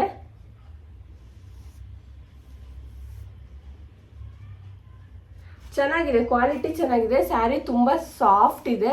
ಇದು ಪ್ಲೀಟ್ಸ್ ಎಲ್ಲ ತುಂಬ ಚೆನ್ನಾಗಿ ಕೂರುತ್ತೆ, ತುಂಬ ಸಾಫ್ಟ್ ಆಗಿ ಬಂದಿದೆ. ಸೊ ಅದಕ್ಕೆ ಇದೊಂದು ಸೀರೆನ ಈ ಥರ ಕಲರ್ ಕಾಂಬಿನೇಷನ್ ನನ್ನ ಹತ್ರ ಇದುವರೆಗೂ ಒಂದು ಸ್ಯಾರಿನೂ ಇರಲಿಲ್ಲ. ಈ ಕಲರಲ್ಲಿ ಫುಲ್ ಈ ಥರದ್ದು ಒಂದು ಪ್ಲೇನ್ ಫುಲ್ ಸ್ಯಾರಿ ಇತ್ತು. ಈ ಥರ ಬಾರ್ಡರ್ ಸ್ಯಾರಿ ನನ್ನ ಹತ್ರ ಇರಲಿಲ್ಲ. ಅದಕ್ಕೆ ಈ ಥರದ್ದು ಒಂದು ಇರಲಿ ಅಂತ ಹೇಳ್ಬಿಟ್ಟು ಇದೊಂದು ಸ್ಯಾರಿ ನನಗೆ ತುಂಬ ಸೆಲೆಕ್ಟ್ ಮಾಡಿದ್ಮೇಲೆ ಇದು ಓಕೆ ಆಯ್ತಲ್ಲ, ಇದನ್ನೊಂದು ಪರ್ಚೇಸ್ ಮಾಡಿದೆ. ಆ್ಯಂಡ್ ಈ ಸೀರೆಗೆ ನಾನು ಪೇ ಮಾಡಿರೋದು 3000. ನಂಗೆ ಗೊತ್ತಿಲ್ಲ, ಇದನ್ನು ನನಗೆ 3000 ಜಾಸ್ತಿ ಆಯಿತೋ ಅಥವಾ ಹೇಗೆ, ನಾನು ತುಂಬ ಜಾಸ್ತಿ ಕೊಟ್ಬಿಟ್ನೋ ಏನೋ ನಂಗೆ ಗೊತ್ತಿಲ್ಲ. ಬಟ್ ಕ್ವಾಲಿಟಿ ಮಾತ್ರ ತುಂಬ ಚೆನ್ನಾಗೇ ಇದೆ. ನನಗೆ ಆ ಸ್ಯಾರಿಗೂ ಈ ಸ್ಯಾರಿಗೂ ಕಂಪೇರ್ ಮಾಡಿದ್ರೆ ಗೊತ್ತಾಗುತ್ತೆ ಅದು ಹೇಗಿದೆ ಮೆಟೀರಿಯಲ್ ಅಂತಾನೆ. ನಂಗೆ ತುಂಬ ಚೆನ್ನಾಗಿ ಅನಿಸ್ತು, ಅದಕ್ಕೆ ನಾನು ಇದನ್ನು ಪರ್ಚೇಸ್ ಮಾಡಿದೆ. ಸ್ವಲ್ಪ 3000 ಜಾಸ್ತಿ ಆಯಿತು ಅಂತ ಅನಿಸುತ್ತೆ, ಬಿಕಾಸ್ ನಾನೇನು ಜಾಸ್ತಿ ಸೀರೆ ನೋಡಲ್ಲ. ಬಟ್ ದೇವ್ರಿಗಲ್ವಾ ಮಾಡ್ಬೇಕಾದ್ರೆ ಸ್ವಲ್ಪ ಚೆನ್ನಾಗೇ ಮಾಡೋಣ ಅಂತ. ಬಟ್ ನನ್ನ ಬಜೆಟ್ ಇಷ್ಟು ಇರಲಿಲ್ಲ. ನನ್ನ ಬಜೆಟ್ ಇದ್ದಿದ್ದು 2000 ಅಷ್ಟೇ. ಒಂದೊಂದು ಸ್ಯಾರಿ 2000 ಒಳಗಡೆನೆ ನೋಡಬೇಕು ಅಂತ ಅಂದ್ಕೊಂಡಿದ್ದೆ. ಬಟ್ ಗೊತ್ತಲ್ಲ, ಅಲ್ಲಿ ನೋಡ್ತಾ ಏನೇನೋ ಆಯಿತು. ಹಾಗಾಗಿ ಈ ಸ್ಯಾರಿ ಇಷ್ಟ ಆಯಿತು ಅಂತ ಪರ್ಚೇಸ್ ಮಾಡಿದೆ. ಇದಕ್ಕೆ 3000 ಪೇ ಮಾಡಿದ್ದೀನಿ. ಆ್ಯಂಡ್ ಇದು ಒಂದು ಸ್ಯಾರಿ ಈ ಸ್ಯಾರಿನೂ ನನಗೆ ಗೊತ್ತಿಲ್ಲ ಯಾಕೆ ಇಷ್ಟ ಆಯ್ತು ಅಂತ. ಇದು ನನ್ ಕಾಂಬಿನೇಷನ್ ತುಂಬಾ ಇಷ್ಟ ಆಯ್ತು ಆಯ್ತಾ. ಇದೊಂದು ಸ್ವಲ್ಪ ಬೆಳಕಲ್ಲಿ ಹೆಂಗ್ ಕಾಣ್ತಾ ಗೊತ್ತಿಲ್ಲ. ಇದು ಸಿಲ್ವರ್ ಅಂಡ್ ಸ್ವಲ್ಪ ಗೋಲ್ಡ್ ಮಿಕ್ಸ್ ಇದೆ ಆಯ್ತಾ. ಒಂಥರ ಶೈನಿಂಗ್ ಇದೆ, ಡಬಲ್ ಕಲರ್. ಕೆಲವೊಂದ್ ಸ್ಯಾರಿ ಪ್ರಾಬ್ಲಮ್ ಏನು ಅಂದ್ರೆ ನೋಡ್ದಾಗ ಚೆನ್ನಾಗಿ ಕಾಣಿಸಲ್ಲ, ಬಟ್ ವೇರ್ ಮಾಡಿದಾಗ ತುಂಬಾ ಚೆನ್ನಾಗಿ ಕಾಣಿಸುತ್ತೆ. ಸೊ ಅದಕ್ಕೆ ನನಗೆ ಈ ಸ್ಯಾರಿನೂ ಇಷ್ಟ ಆಯ್ತು ಕಾಂಬಿನೇಷನ್. ಸ್ವಲ್ಪ ಯಾವ್ದಾದ್ರು ಸ್ವಲ್ಪ ಗ್ರ್ಯಾಂಡ್ ಫಂಕ್ಷನ್ಗೆಲ್ಲ ಅಂದ್ರೆ ವೇರ್ ಮಾಡಕ್ಕೆ ಚೆನ್ನಾಗಿರುತ್ತೆ ಅಲ್ವಾ, ಎತ್ನಿಕ್ ಆಗಿ ಸ್ವಲ್ಪ ಈ ತರ ಬಾರ್ಡರ್ ಸ್ಯಾರಿ ಅಂತ ಹೇಳ್ಬಿಟ್ಟು ಇದೊಂದು ಸ್ಯಾರಿನ ಪರ್ಚೇಸ್ ಮಾಡಿದೆ. ನಾನು ಅನ್ಕೊಂಡಿದ್ದು 2 ಸ್ಯಾರಿ ಅಂತ, ಬಟ್ ಅದು ಏನೇನೋ ಆಗೋಯ್ತು. ಅನ್ಕೊಂಡಿರ್ಲಿಲ್ಲ, ಅದು ಹೆಂಗೋ ಆಗೋಯ್ತು. ಶಾಪಿಂಗ್ ಹೋದ್ರೆ ಹಂಗೆ ಅಲ್ವಾ, ನಾವ್ ಅನ್ಕೊಂಡಂಗೆ ಎಲ್ಲದೂ ಆಗಲ್ಲ. ನಾವ್ ಅನ್ಕೊಂಡೆ ಇದ್ರಂಗೂ ಏನೇನೋ ಆಗೋಗ್ಬಿಡುತ್ತೆ. ನಂದು ಹಂಗೆ ಆಗಿರೋದು ಇವತ್ತು. ಸೊ ಇದು ಒಂದು ಸ್ಯಾರಿ ಪರ್ಚೇಸ್ ಮಾಡಿದೆ. ಸ್ವಲ್ಪ ಓಪನ್ ಮಾಡಿ ತೋರಿಸ್ತೀನಿ ಅಷ್ಟೇ.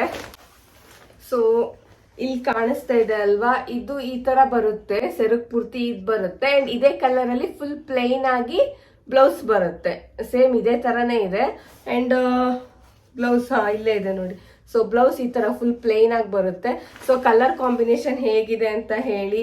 ಪ್ರೈಸ್ ಕೂಡ ನಿಜವಾಗ್ಲೂ ನನಗೆ ಅಷ್ಟು ಐಡಿಯಾ ಇಲ್ಲ, ಮತ್ತೆ ಹೇಳ್ತಾ ಇದ್ದೀನಿ. ನಾನು ಏನಾದ್ರು ಜಾಸ್ತಿ ಕೊಟ್ಟಿದ್ದೀನಿ ಅಂತ ಅಂದ್ರೆ ದಯವಿಟ್ಟು ನನಗೆ ಇನ್ಫಾರ್ಮ್ ಮಾಡಿ. ನೆಕ್ಸ್ಟ್ ಟೈಮಿಂದ ಸ್ವಲ್ಪ ಇನ್ನ ಬಾರ್ಗೇನ್ ಮಾಡಿಬಿಟ್ಟು ಕಡಿಮೆ ಪ್ರೈಸಲ್ಲಿ ಪರ್ಚೇಸ್ ಮಾಡೋಕ್ಕೆ ಟ್ರೈ ಮಾಡ್ತೀನಿ. ಆ್ಯಂಡ್ ಈ ಸ್ಯಾರಿಗೆ ನಾವು ಪೇ ಮಾಡಿರೋದು 2700 ರೂಪಾಯಿ ಆಫರಲ್ಲಿ ತೊಗೊಂಡಿರೋದು. ಈ ಸ್ಯಾರಿಗೆ 3400 ರೂಪಾಯಿ ಏನೋ ಇತ್ತು. ಸೊ ನಮ್ಗೆ ಆಫರಲ್ಲಿ ಹೋಗ್ಬಿಟ್ಟು 2700 ರೂಪಾಯಿಗೆ ಈ ಸ್ಯಾರಿ ಸಿಕ್ತು ಸುದರ್ಶನ್ ಅಲ್ಲಿ. ಸ್ಯಾರಿ ಚೆನ್ನಾಗಿದೆ. ನನಗೆ 2700 ರೂಪಾಯಿ ಕೊಡ್ಬೋದು ಅಂತ ಅನಿಸ್ತು ನನಗೆ ಈ ಸ್ಯಾರಿಗೆ. ಅದಕ್ಕೆ ನಾನು ತಗೊಂಡೆ, ನಂಗೆ ಇಷ್ಟ ಆಯ್ತು. ಸೊ ವೇರ್ ಮಾಡಿದ್ಮೇಲೆ ಹೇಗೆ ಕಾಣುತ್ತೆ ಅಂತ ನೋಡ್ಬೇಕು. ಸೊ ಮಂಗಳ ಗೌರಿಗೆ, ವರಮಹಾಲಕ್ಷ್ಮಿಗೆ 2 ದೇವರಿಗೂ ಪೂಜೆಗೆ ಸ್ಯಾರಿ ಪರ್ಚೇಸ್ ಅಂತೂ ಕಂಪ್ಲೀಟ್ ಆಗಿದೆ. ಸ್ಯಾರಿ ಬಿಟ್ಟು ನಾರ್ಮಲ್ ಪೂಜೆಗೆ ಯೂಸ್ ಮಾಡೋ ಐಟಮ್ಗಳು ಬಿಟ್ಟು ನಂಗೆ ಎಕ್ಸ್ಟ್ರಾ ಏನು ಆಗಿಲ್ಲ, ಯಾಕಂದ್ರೆ ಆಲ್ಮೋಸ್ಟ್ ನನ್ನ ಹತ್ರ ಎಲ್ಲದೂ ಇದೆ. ಸೊ ನಾ ಇರೋದನ್ನೇ ಮತ್ತೆ ಯೂಸ್ ಮಾಡ್ತಿದ್ದೀನಿ. ನಾನೇನು ಈ ಸತಿ ಯೂಟ್ಯೂಬ್ ಮಾಡ್ತಾ ಇದ್ದೀನಿ ಅಂತ ಹೇಳ್ಬಿಟ್ಟು ಮತ್ತೆ ಹೊಸದಾಗಿ ಯಾವುದನ್ನು ಏನು ನಾನು ಪರ್ಚೇಸ್ ಮಾಡ್ತಾ ಇಲ್ಲ.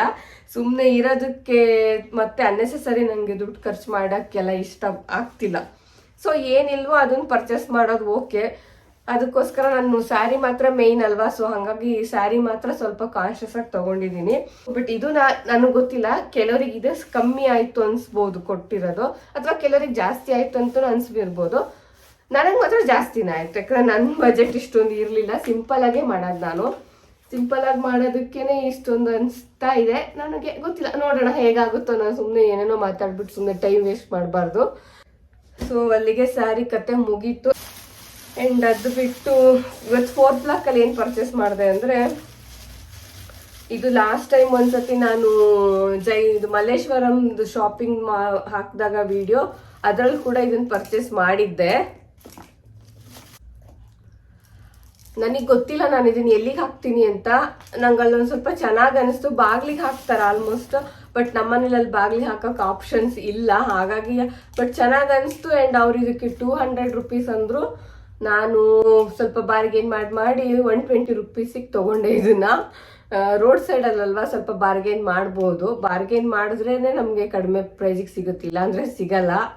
ಸೊ ಆದರೂ ನನಗೆ ಇನ್ನೊಂದು ಏನು ಗೊತ್ತಾ, ನನಗೆ ನಿನ್ನೆ ಇವತ್ತು 2 ಶಾಪಿಂಗಲ್ಲಿ ಇನ್ನೊಂದು ರಿಯಲೈಸ್ ಏನಾಯಿತು ಅಂದರೆ, ಆದಷ್ಟು ಚಿಕ್ಕಪೇಟೆಗೆ ಹೋಗಿ ಶಾಪಿಂಗಿಗೆ. 4th ಬ್ಲಾಕಿಗೆ ಹೋಗ್ಬಿಡಿ. 4th ಬ್ಲಾಕ್ಗಿಂತ ಚಿಕ್ಕಪೇಟೆಲ್ಲೇ ನಮಗೆ ಕಡಿಮೆ ಪ್ರೈಸಿಗೆ ಸಿಗುತ್ತೆ. ಇವತ್ತು ಅಷ್ಟೇ ನಾನು ಈ ಬ್ಲೌಸ್ ಪೀಸ್ನ ಕೇಳಿದೆ ಆಯ್ತಾ. ಸೇಮ್ ಬ್ಲೌಸ್ ಪೀಸ್ನ ಇವತ್ತು ಸುಮ್ಮನೆ ನಾನು ಚೆಕ್ ಮಾಡೋಣ ಅಂತ ಕೇಳಿದೆ. ಅವರು ಸೇಮ್ ಬ್ಲೌಸ್ ಪೀಸಿಗೆ ನಾನು 27 ರೂಪೀಸ್ ಕೊಟ್ಟಿದ್ದೀನಲ್ಲ, 4th ಬ್ಲಾಕಲ್ಲಿ ಕೇಳಿದಕ್ಕೆ 50 ರೂಪೀಸ್ ಅಂದರು ಒಂದು ಬ್ಲೌಸ್ ಪೀಸ್ಗೆ. 50 ರೂಪೀಸ್ ಅನ್ನೋಕ್ಕೂ ನಂಗೆ ನಿಜವಾಗ್ಲೂ ಶಾಕ್ ಆಗೋಯ್ತು ಗೊತ್ತಾ. ಒಂದು ಪೀಸಿಗೆ 50 ರೂಪೀಸು, ಹೈ ಕ್ವಾಲಿಟಿ ಅಂತ ಹೇಳ್ತಿದ್ದಾರೆ. ಸೇಮ್ ನಾನು ನೋಡಿದ್ದೆ, ನನಗೆ ಅಲ್ಲಿ 27 ರೂಪೀಸಿಗೆ ಸಿಕ್ತು. ಅಲ್ಲ, ಇದಕ್ಕಿಂತ ಕಡಿಮೆ ಬೇಕು ಅಂದ್ರೆ ಇದೇ ಥರ ನೋಡೋದು, ಕ್ವಾಲಿಟಿ ಇಲ್ಲದೆ ಇರೋದು 22 ರೂಪೀಸಿಗೂ ನಾನು ಚೆಕ್ ಮಾಡಿದ್ದೆ ನಿನ್ನೆ. ಬಟ್ ಅದು ಹೇಳಿದ್ನಲ್ಲ, ಆಗಲೇ ಹೇಳ್ದಂಗೆ ಕ್ವಾಲಿಟಿ ಚೆನ್ನಾಗಿದೆ. ಬಟ್ 4th ಬ್ಲಾಕ್ ತುಂಬ ಕಾಸ್ಟ್ಲಿ ಆಗಿದೆ. ಆ್ಯಂಡ್ ನೆಕ್ಸ್ಟು ಇದು ಈ ಥರದ್ದು ನಾನು ತಗೊಂಡೆ. ನನಗೆ ಎಲ್ಲಾದರೂ ನಮ್ಮ ದೇವ್ರ ಮನೇಲಿ ವಾಲಿಗೆನೆ ಅಟ್ಯಾಚ್ ಮಾಡೋಕ್ಕಾಗುತ್ತೆ ಅಂತ ಹೇಳ್ಬಿಟ್ಟು ಈ ಥರದ್ದು ತಗೊಂಡೆ. ಒಂದು ಪೇರಿಂದ 120 ರೂಪೀಸು. ಅವರು 150 ರೂಪೀಸ್ ಅಂದರು, ಬಟ್ ನಾನು 100 ರೂಪೀಸಿಗೆ ಕೇಳಿದೆ. ಸೊ ಹಾಗೇ ಇಲ್ಲ, ಲಾಸ್ಟಿಗೆ 120 ರೂಪೀಸ್ ಫೈನಲ್ ಮಾಡಿದ್ರು. ಸೊ ಹಾಗಾಗಿ ಈ ಥರದ 2 ಪೇರ್ ತಗೊಂಡೆ ನಾನು. 4 ಎಲ್ಲಾದರೂ ಅಟ್ಯಾಚ್ ಮಾಡಿ ಹಾಕೋಣ ಅಂತ ಅಂದ್ಕೊಂಡಿದ್ದೀನಿ. ನಂಗೆ ಗೊತ್ತಿಲ್ಲ ಎಲ್ಲಿಗೆ ಹಾಕ್ತೀನಿ ಅಂತ. ಬಟ್ 4 ತಗೊಂಡಿದ್ದೀನಿ. ಇದು ಆಕ್ಚುಲಿ ನನ್ನ ಹತ್ರ ಇನ್ನೊಂದು ಇದೆ, ಬಟ್ ಅದೇನಾಗಿದೆ ಅಂದ್ರೆ ಲಾಸ್ಟ್ 2 years ಇಂದ ಇದೇ ತರದನ್ನೇ ಯೂಸ್ ಮಾಡ್ತಾ ಇದ್ದೀನಿ. ಅದು ಸ್ವಲ್ಪ 2 ವರ್ಷದಿಂದ ಸೇಮ್ ಯೂಸ್ ಮಾಡ್ತಿದ್ದೀನಲ್ಲ, ಕಲರ್ ಎಲ್ಲ ಹೋಗ್ತಾ ಬಂದಿದೆ. ಅದಕ್ಕೆ ಇನ್ನೊಂದು ಇರ್ಲಿ ಅಂತ ಹೇಳ್ಬಿಟ್ಟು ಇವತ್ತು ಹೊಸ ತಗೊಂಡ್ ಬಂದೆ. ಇದಕ್ಕೆ ನಾನು ಎಷ್ಟು ಪೇ ಮಾಡಿದೆ? 170 rupees. 170 rupees ಕೊಟ್ಟಿದ್ದೀನಿ ಇದಕ್ಕೆ. ಸುಮ್ಮನೆ ದೇವ್ರಿಗೆ ಹಿಂದ್ಗಡೆ ಹಿಂಗೆ ಕಿರೀಟಕ್ಕೆ ಕೂರ್ಸಕ್ಕೆ ಚೆನ್ನಾಗಿರುತ್ತೆ ಅಂತ. ಸೊ ಇದನ್ನೊಂದು ಹೊಸದಾಗಿ ತಗೊಂಡೆ. ಆ್ಯಂಡ್ ಮತ್ತೆಲ್ಲ ಪೂಜೆ ಐಟಮ್ಸ್ ಅಷ್ಟೇ, ಗೆಜ್ಜೆ ವಸ್ತ್ರ, ಪೂಜೆಗೆ ಏನೇನು ಬೇಕು, ಹತ್ತಿ ಬತ್ತಿ, ಬೆಲ್ದಚ್ಚು, ಅರ್ಶಿನ ಕುಂಕುಮ, ದಾರ, ಅರ್ಶಿನ ಕೊಂಬು, ಕವಡೆ, ಆ ಥರದ್ದೇ ಬರೀ ದೇವ್ರ ಪೂಜೆಗೆ ಏನೇನು ಬೇಕೋ ಆ ಐಟಮ್ಸ್ ಅಷ್ಟೇ ತೊಗೊಂಡು ಬಂದಿದ್ದೀನಿ. ಇಷ್ಟೇ ಫ್ರೆಂಡ್ಸ್ ಪರ್ಚೇಸ್ ಮಾಡಿದ್ದು, ಬೇರೆ ಏನು ಪರ್ಚೇಸ್ ಮಾಡೇ ಇಲ್ಲ. ಆದರೂ 2 ದಿನದಿಂದ ಎಷ್ಟು ಟೈಮ್ ವೇಸ್ಟ್ ಮಾಡಿದೆ ಅಂತಲೇ ಗೊತ್ತಾಗಿಲ್ಲ. ಸಿಕ್ಕಾಬಟ್ಟೆ ನಿನ್ನೆನೂ ಒಂದು 4-5 ಅವರ್ ಶಾಪಿಂಗು, ಇವತ್ತು ಒಂದು 4-5 ಅವರ್ ಶಾಪಿಂಗು. ಬಿಕಾಸ್ ನಮ್ಮ ಬಜೆಟಿಗೆ ಬರಲ್ಲ, ನಾವು ಬಾರ್ಗೇನ್ ಮಾಡಬೇಕು, ಒಂದೇ ಶಾಪಲ್ಲಿ ಆಗಲ್ಲ ಅಲ್ವಾ, ಒಂದು ಶಾಪಿಂದ ಇನ್ನೊಂದು ಶಾಪ್ಗೆ ಹೋಗಬೇಕು. ಸೊ ಹೆಂಗಾದ್ರೂ ನಾವು ತಗೊಂಡೇ ಇರಲಿ, ಟೈಮ್ ಮಾತ್ರ ಹೋಗೇ ಬಿಡುತ್ತೆ ಅಲ್ಲಿ ಹೋದಾಗ. ನೋಡಕ್ ಇಷ್ಟೇ ಅನ್ಸುತ್ತೆ ನಂಗೆ. ಇದಿಷ್ಟು ಅದೇ ಹೇಳಿದ್ನಲ್ಲ, ಎಲ್ಲ ಶಾಪು ತಿರ್ಗಿ ತಗೊಳ್ಳೋ ಅಷ್ಟೊತ್ತಿಗೆ ಸುಸ್ತಾಗಿ ಹೋಯ್ತು. ಇಷ್ಟೇ ನಮ್ದು ಶಾಪಿಂಗ್ ಕತೆ ಹಬ್ಬದ್ದು. ನಿಮ್ದೆಲ್ಲ ಹೆಂಗ್ ಆಗ್ತಾ ಇದೆ ಶಾಪಿಂಗು, ಏನ್ ಸ್ಟೋರಿ ಅಂತ ಹೇಳ್ಬಿಟ್ಟು ನನಗೂ ಸ್ವಲ್ಪ ಕಮೆಂಟ್ ಮಾಡಿ, ಆದಷ್ಟು ಶೇರ್ ಮಾಡಿ, ಲೈಕ್ ಮಾಡಿ, ಸಪೋರ್ಟ್ ಮಾಡಿ. ಆದಷ್ಟು ಟ್ರೈ ಮಾಡ್ತಾ ಇದ್ದೀನಿ ಟೈಮ್ ಸಿಕ್ಕಾಗೆಲ್ಲ ವಿಡಿಯೋಸ್ ಮಾಡಿ ಅಪ್ಲೋಡ್ ಮಾಡಕ್ಕೆ. ಬಟ್ ಎಲ್ಲ ಮ್ಯಾನೇಜ್ ಮಾಡ್ಬೇಕಲ್ಲ ಕೆಲಸನೂ. ಸೊ ಹಾಗಾಗಿ ಸ್ವಲ್ಪ ಟೈಮು ಹೆಚ್ಚು ಕಮ್ಮಿ ಆಗ್ತಾ ಇದೆ. ಐ ಹೋಪ್ ಈ ವಿಡಿಯೋ ಸ್ವಲ್ಪ ಜನಕ್ಕಾದ್ರೂ ಹೆಲ್ಪ್ಫುಲ್ ಆಗುತ್ತೆ ಅಂತ ಅನ್ಕೊಂತೀನಿ. ಆ್ಯಂಡ್ ದಯವಿಟ್ಟು ಸ್ಯಾರಿ ಮಾತ್ರ ನಾನು ಕಮೆಂಟ್ ಮಾಡಿ, ಪ್ರೈಸ್ ಜಾಸ್ತಿ ಕೊಟ್ನಾ ಕಡಿಮೆ ಕೊಟ್ನಾ ಆ್ಯಂಡ್ ಚೆನ್ನಾಗಿದೆಯೋ ಇಲ್ವೋ ಅಂತನೋ. ನೆಕ್ಸ್ಟ್ ಇನ್ನೊಂದು ವಿಡಿಯೋದಲ್ಲಿ ಮತ್ತೆ ಬರ್ತೀನಿ. ಓಕೆ, ಬಾಯ್.